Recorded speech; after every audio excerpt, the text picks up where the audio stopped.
Okay, we're going to change things up today. This is another video series on the playlist, and this is going to be about the Foreclosure Tour of America 2022 version.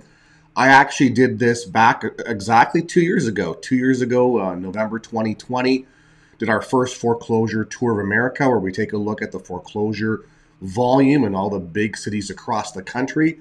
So we're going to do that again for 2022. So welcome to Housing Bubble 2.0 News of the Week, or as I like to call it, another episode of As the Housing Market Turns. Today is November the 21st, the week of Thanksgiving. Hope everyone's doing well. Randy Patrick here, putting the realism back in real estate. And as I said, we're going to have some fun the next couple of videos here. So, if you remember back in the day, and the day wasn't too long ago, 2 years ago, I actually used this same image. I just changed the date, of course. I went through a lot of the major cities. We pulled some data. We took a look at what was going on with respect to the housing crisis, the forbearances, the foreclosure, delinquencies, whatever, to come up with some numbers that were published as to showing us what was happening with respect to foreclosures in a lot of the major cities across the country. So we're going to revisit that, and I'm going to pretty much run the same cities and almost in the same order as I did last video series. So I figured that's the best template to use. Why am I doing this? Well, because I'm interested in this. This is kind of what my focus of my business is. But basically, it's a review of local foreclosure volume. It allows us to see what's really going on behind the scenes. The housing narrative is changing. What I mean by that is clearly, as I've mentioned for the past few months, if you go back to the beginning of January 2022, the beginning of this year, what did we see? Well, we had double-digit appreciation. Everything was great. Go buy that property. If you don't get it, you're going to miss out. Fear of missing out issues. Your real estate agent's pushing you to buy those properties. You know what I mean? You're extending yourself more than you probably were comfortable. Nobody could contemplate what's happening. Here we are towards the end of November of the same year. We've had radical change in the economy, inflation, recession, all sorts of things going on. The housing market's changed dramatically. Interest rates have almost doubled or more than doubled in some cases. So affordability is we're no longer calling it a housing bubble. It's an affordability crisis now. And the Fed back in June, the Federal Reserve came out and said, we have to reset the housing market to bring it back down to earth where first-time home buyers and everyday people can afford to buy a home. So they're effectively crashing the market. So when that happens, things change. But my point all this time has been, we can talk about all this and all the discussion and the loss of potential home price appreciation, etc. But regardless of who's talking about it, they're forgetting this one aspect, which is the foreclosure volume. So we're going to take a look at that today. As I said, the housing narrative is still ignoring this segment. Just like the previous housing bubble and crash, it was not talked about until it became a problem. What I've learned, though, is the data is getting more difficult to trust. And what I mean is just the data, the way it's reported, who's reporting the data, their spin on the data, what they're not telling us, what they're leaving out conveniently, what they're using for headlines, etc. So I've noticed that since we had the foreclosure and eviction moratorium, that the providers of data, or at least ones that are quoted, in the housing narratives, etc., they're changing their tune. They're actually downplaying the data, downplaying the problems. And I think that really is designed to try to make us all think the market's better than it really is. That's what's going on behind the scenes. Now, there are comparative differences between providers. So if I show you the data today from one provider and you have your own data services, you could pull yours up and it could be different. All right. So, I want to make sure people realize that. So don't come making comments saying you're wrong, you're wrong. I'm going to be very clear here. Every data service will have different data. Okay, simple as that. It depends on where their source is, how they pull it, when they pull it, their criteria, etc., etc. So this does differ. This is especially true for the pre-foreclosure data because things change. So what have I learned in the past 2 years? Well, the data that they're really talking about and showing is typically fresher data. What I mean by that is it's notice the defaults, which are called NODs, or foreclosure filings like list pendants, etc., that were filed within the past couple of years. If things were filed farther back in time and they're still hanging around because I deal with this every day. There's a lot of people who are still not paying their mortgage, still have an active foreclosure case. They've been in their home for years, but the lender's just sitting on it for whatever reason.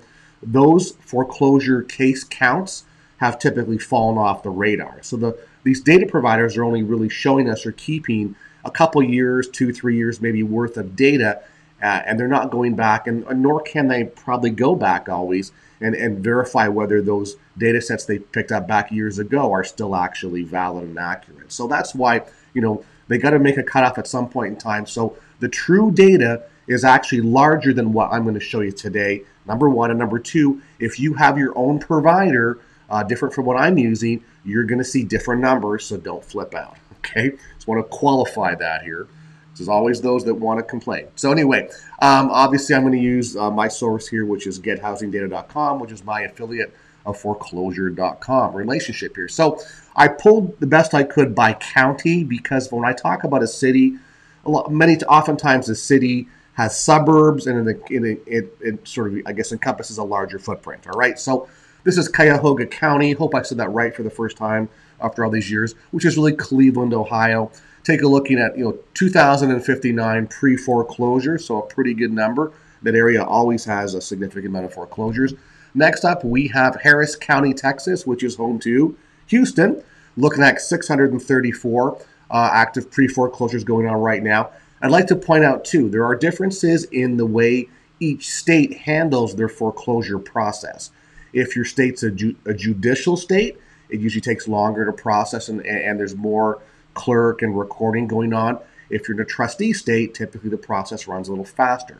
So, and there's not as much backlog or length of time. So therefore, that's why some locations will seem to have little foreclosures, but they just move them. By the time they put them as notice and foreclose upon them, it's a much shorter period of time. All right. So there you go. All right. Next up is Shelby County, Tennessee, which is really home to Memphis, 366 pre-foreclosures. Next, we got Palm Beach County, which is home to West Palm Beach, about 1,880 pre-foreclosures sitting there.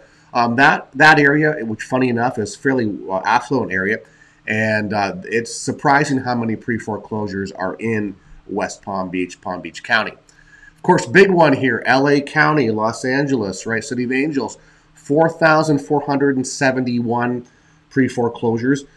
Certain cities in California are growing significantly in their pre-foreclosures. Obviously, Los Angeles area, LA County is fairly significant. There's other locations in California that are growing leaps and bounds as well, too, but we'll hit them in future videos. So next one is Hartford County, Connecticut, 425. That's one part of Connecticut. There's other parts as well, too, we'll hit in the future.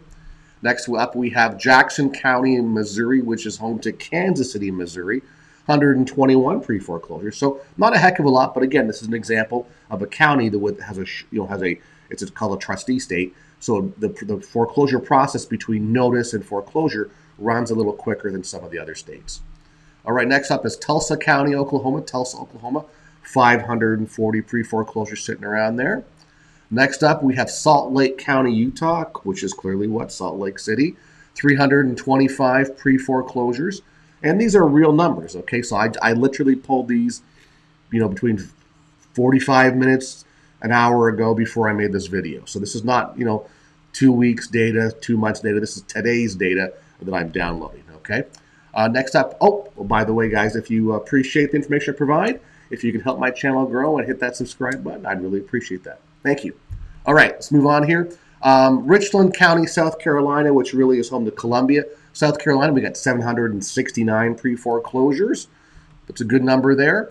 Spokane County, Spokane, Washington, 94. Again, this is an area where a little different setup there, but some locations like in the Pacific Northwest, like Spokane, there's not typically a heck of a lot, or it will be growing just because I look at the Northwest, the Pacific Northwest, tends to move property quicker, tends to be much higher value.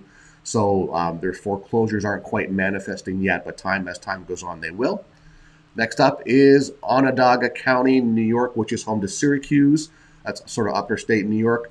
We've got 487 pre-foreclosures. Next up is Wake County, North Carolina, which is home to Raleigh, North Carolina, 257. Now, Raleigh, the general Raleigh area is a little bigger. I mean, I didn't include it here, but you got Durham County, it's like Raleigh, Durham area. Didn't even include that. There's at least 100 there as well, too. There's other parts that sort of surround the greater Raleigh area. So 257 is just that county, but I think the greater area probably has a few hundred more if you want to include that. Next up here, we got Denver, Colorado. So funny enough, I actually pulled Denver County and got less. When I pulled Denver City, I got more. So maybe Denver City has more than one county. I'm not sure. So I just went with Denver City. 656 pre-foreclosures in the city of Denver, which is quite interesting. And what you're going to find that some of these locations that have been very high in appreciation over the past few years are actually picking up in the pre-foreclosure market. So which sort of, to me, busts down the housing narrative, which basically is saying, hey, if you've got all this equity in your property and you're facing foreclosure, simply sell, pay off your debt, walk away with money in your jeans. Well, if that's the case, then why are we seeing this increase in pre-foreclosures in some of these areas that have grown by leaps and bounds in their home appreciation? So you might want to figure that one out. All right, as well, what do we got going on next here? Take a quick look. We have Duval County, home to Jacksonville, 1,606 pre-foreclosures. If I actually go up a little farther, because Jacksonville, there's south of that is St. Johns County, which is St. Augustine area, etc. You'll add a few hundred more for sure. But again, it's just about the Duval County and the city of Jacksonville is, I think, the largest. It's known as the largest footprint of a city in North America. So it's growing big time. But again, it's for Florida, and we have a lot of default and foreclosures in Florida, so it doesn't surprise me there. And next up, and lastly, here is Chicago. Okay, we got 11,771 pre-foreclosures in Cook County, Illinois, which houses Chicago. Now, I can tell you that this is not the correct number, and the reason being because I know a lot of people in Chicago. I know specifically certain individuals who really look at this market, who actually mine the data in Chicago, and another gentleman that I know who actually is involved in a local data company that pulls this data in Chicago. So again, as I mentioned, some of the data that's basically captured will have a drop-off date if there's no activity. Now, Chicago or Illinois being a judicial state, foreclosures tend to run a little bit longer or take longer, so stuff may fall off the radar. But also, we know that number is exceptionally small. That we're hearing numbers like 30, 40, 50,000 right now pre-foreclosures in Chicago, not just 11,000. So bigger numbers. As I said, I deal with people that have been in their homes for 10 years, still not paying their mortgage. And you know what? You really can't. If I look them up under the foreclosure, software, etc., I can't find them because they've dropped off the radar with respect to an active foreclosure case because it's so old. But that's why I'm saying, guys, that all these numbers that we talk about here, you may go, okay, that's pretty good, or that's nothing. It's not going to affect the marketplace. Trust me, there's way more than these numbers show, and that's why when the market changes, we're going to be slapped up the side of the head with these pre-foreclosures. All right, the foreclosure filings are coming, so backlog is coming through, and we've got a couple waves coming up in the future. So this is the difference in what goes on in the marketplace. As I always mention, we can talk about market depreciation and the changes, and that's based on what? Interest rates, inflation, etc. Sellers pulling back, buyers pulling back, whatever it is. Obviously, interest rates hurting the buy side, but all that's discussion points and what we're going to lose. We've got all the the Wall Street people talking about losing 10, 20, 15, 30%, etc. across the board. So there's some big numbers you're spouting about, which is interesting. But as I said, nobody talks about these foreclosure numbers, these pre-foreclosure numbers. And again, these are, when I talk pre-foreclosures, those are people that have a foreclosure filing but have yet to actually completed their foreclosure. In other words, they still own the home. The home has not gone to auction and been taken back by the bank or fallen in the hands of a third-party bidder at the auction. So these are still attainable by anybody if you want to know what to do and know how to figure it out, know how to get your hands on them for sure. So they're still available out there. They're not listed, so they're not active with the real estate agent waiting for your offer to come on board. These are what we call shadow inventory. They are defaulted properties, people that are not paying their mortgage. They are shadow inventory, as I said. So they're not on market. They're not listed with a real estate agent. They're sitting there. The people are sort of waiting out their time, wondering what to do. That's why there's such a great opportunity here to connect with them and actually make a deal happen. So as I said, realize that whatever we're talking about in these next video series, the numbers are going to be greater. So when you think of these, you go, that's not much of an impact, blah, blah, blah. Well, again, we're probably seeing maybe a third of the data, to be quite honest with you. So that's the scoop with respect to what's going on in my first series here. So we'll probably do 3 or 4 more videos. I'll do them a little quicker than I did them last time. Where am I getting my data? Well, of course, gethousingdata.com. That's gethousingdata.com. It's my affiliate relationship with foreclosure.com. So again, this is a very inexpensive method, as I say, to check out what's happening in your neck of the woods, your backyard. I talk about this all the time. This really allows you to verify what I'm talking about. Like, look at that, 11,771. Just that number alone is huge. Forget what I'm talking about the backlog and the stuff it's not even capturing or can't capture. All right. So I know that there's probably, said 30, 40, 50,000 minimum sitting around in the Chicago, in Cook County, that you could put offers on if you connect with the homeowner. Simple as that. All right, guys. So what's going on right now? So that's just my normal. I have to update my normal slide here, but again, gethousingdata.com, gethousingdata.com. Check it out. All right. And guess what? So lots of stuff happening here. I've got a new report out. If you want that report, just send me an email. I'll fire you off the report. Basically, it's what? From bubble to correction, then crash to crisis. How the housing market imploded within the past 6 months. And it did. Once we saw March, April hit and interest rates rise, we saw a significant 180-degree change in the marketplace. We saw home buyers pull back and sellers capitulate, not know what to do, and real estate agents flipping out. Interest rates went up. Now what do we have? We have layoffs across the country in the real estate sector. We have a lot. We're in a recession. We've got inflation. A lot happening that's going to affect the housing market. Overabundance of new home construction sitting there. Virtually no new home sales going on. So we're at the cusp of the change. The change is happening. We're really at the cusp now, starting to play out, guys. So send me your email. I'll send you that report. And also, by the way, this is the week of Thanksgiving. So if you want information about what I'm doing or how you can work with me, reach out to me. I'm discounting all my programs this week for the final time before we move into the new stuff. Very exciting, lots on the go. We're doing deals, guys. I mean, I'm out every day at properties now. This is not me sitting around, chewing the fat and talking about stuff on the internet here. I'm actually out every day looking at houses, involving with homeowners. We're doing things in the field. We're getting deals. It's happening. So don't miss out on the second chance of a once-in-a-lifetime opportunity. That's my email. Reach out to me. All right, guys, appreciate it. Look forward to a few more of these videos coming to you this week. We'll talk to you soon.